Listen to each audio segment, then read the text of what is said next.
કમરાની અંદર પ્રવેશ કર્યો તો દરેક દેવતાઓનું સ્થાન હતું, પણ પોતાના પતિનું સ્થાન જોયું એટલે ચોધાર આંસુએ રડી પડી અને પિતાને કહેવા લાગી કે પિતા, જે જગતનો કલ્યાણકારી છે, જેનું નામ જ શિવ છે, જેને ક્યારેય કોઈનું ખરાબ ઈચ્છ્યું નથી, એવા વ્યક્તિનો તમે વિરોધ કરો છો.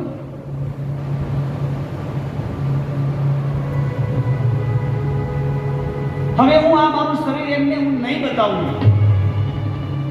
આ યજ્ઞની અંદર હું અગ્નિ સ્નાન કરીશ. પોતાના જમણા પગમાંથી અગ્નિ ઉત્પન્ન કરી અને ત્યાં જ સતી થયા છે.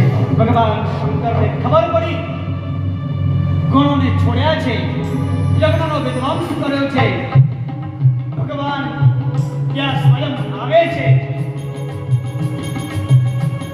ગાડા થઈ ગયા છે, પોતાનું શરીર સતીનું ઉઠાયું છે અને આખા વિશ્વની અંદર ફર્યા છે.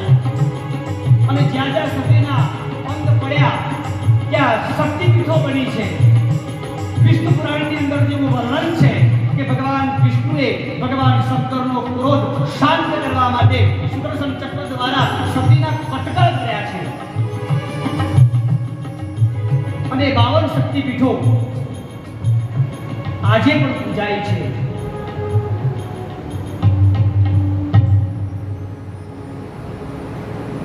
ભગવાન શંકરની લાલ ચોળ આંખો, ભગવાન તાંડવ કરે છે.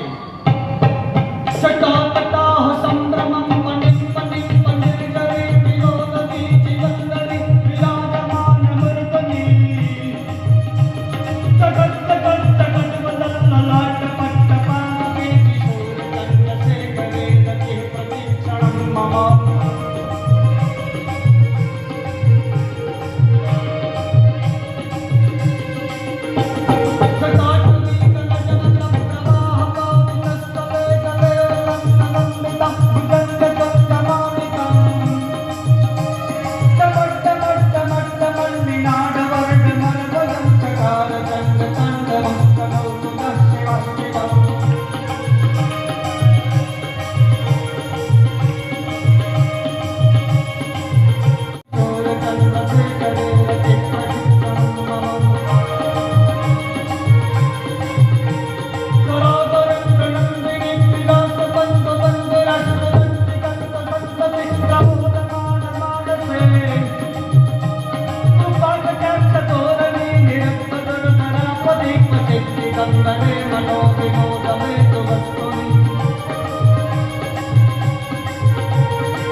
જે ભગવાનનું અપમાન થતું હતું ને જે મૂછો મરડીને આમ હસતા હતા, એમની મૂછોને દાઢી કાઢી નાખી, દાંત પાડી નાખ્યા, આંખ ફોડી નાખી.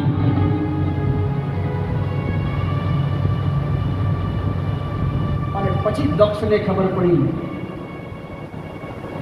દક્ષ પ્રજાપતિ ચરણોમાં આવી ગયા અને 4 જ શ્લોકોની અંદર સ્તુતિ કરી.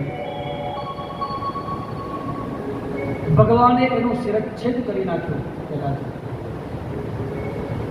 અને પછી દયા આવી એટલે બકરાનું મોઢું.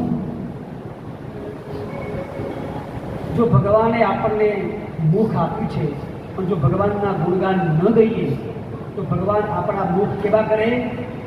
બકરા જેવા, બે બે.